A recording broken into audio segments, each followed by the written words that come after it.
Hi hello नमस्ते. मी Ujjwala new recipe या YouTube चॅनलवर तुमचं मनापासून स्वागत आहे. तर आज मी तुम्हाला वरणाची रेसिपी दाखवणार आहे. नेहमीचं तेच वरण खाऊन कंटाळला असाल तर असं वरण करून पहा. वरण फोडणीचं आहे, पण करण्याची पद्धत खूप वेगळी आहे. या पद्धतीने वरण केलं तर लहानांपासून मोठ्यांपर्यंत सर्वच खूप आवडीने खातील.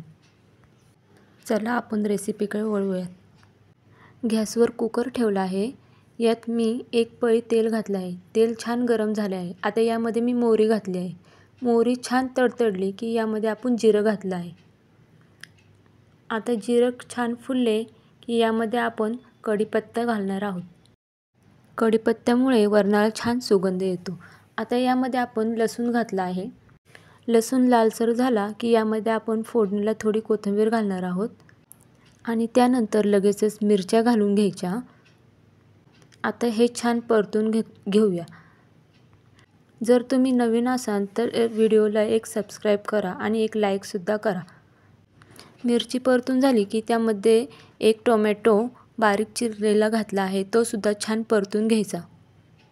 माझं चॅनल नवीन आहे आणि हा पहिलाच व्हिडिओ आहे, त्यामुळे सबस्क्राईब करायला विसरू नका. आता यामध्ये आपण अगदी थोडी हळद घालून घेऊया. या पद्धतीने एकदा वरण नक्कीच करून पहा. आता आपण हे हलवून घेऊया. फोडणी छान बसली की वरण रुचकर होतं. आणि मी डाळ शिजवून घेतलेली नाही आहे, आपण डायरेक्ट वरण फोडणीला टाकणार आहोत. तर इथे मी 1 वाटी मुगाची डाळ घेतली आहे. ती छान स्वच्छ धुवून घेतली आहे. तर ती सुद्धा मी फोडणीमध्ये टाकून घेतली आहे. छान डाळ परतून घ्यायची. त्याने सुद्धा वरणाची चव बदलते.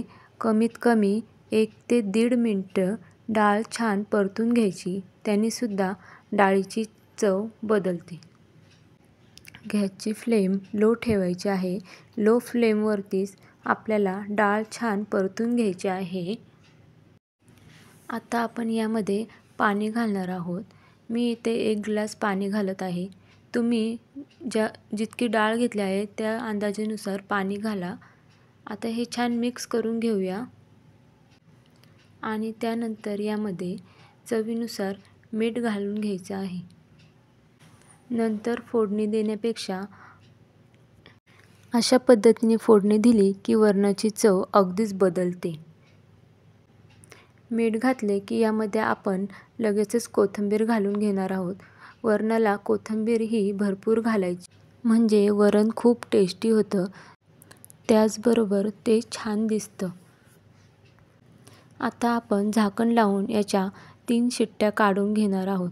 जर तुरीचं वरण असेल तर 4 शिट्ट्या घ्या. मुगाच्या वरणाला खूप वेळ लागत नाही, म्हणून मी इथं 3 शिट्ट्या काढून घेणार आहे. तर बघा, आपलं वरण झालेलं आहे. दिसायला जितकं छान दिसतं तितकंच खायलासुद्धा रुचकर लागतं. अजूनसुद्धा व्हिडिओला लाईक केलं नसेल तर एक लाईक नक्कीच करा.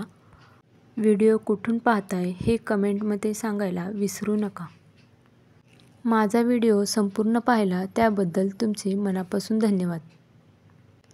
उद्या एक असाच छानसा व्हिडिओ घेऊन पुन्हा हजर राहील. तोपर्यंत बाय.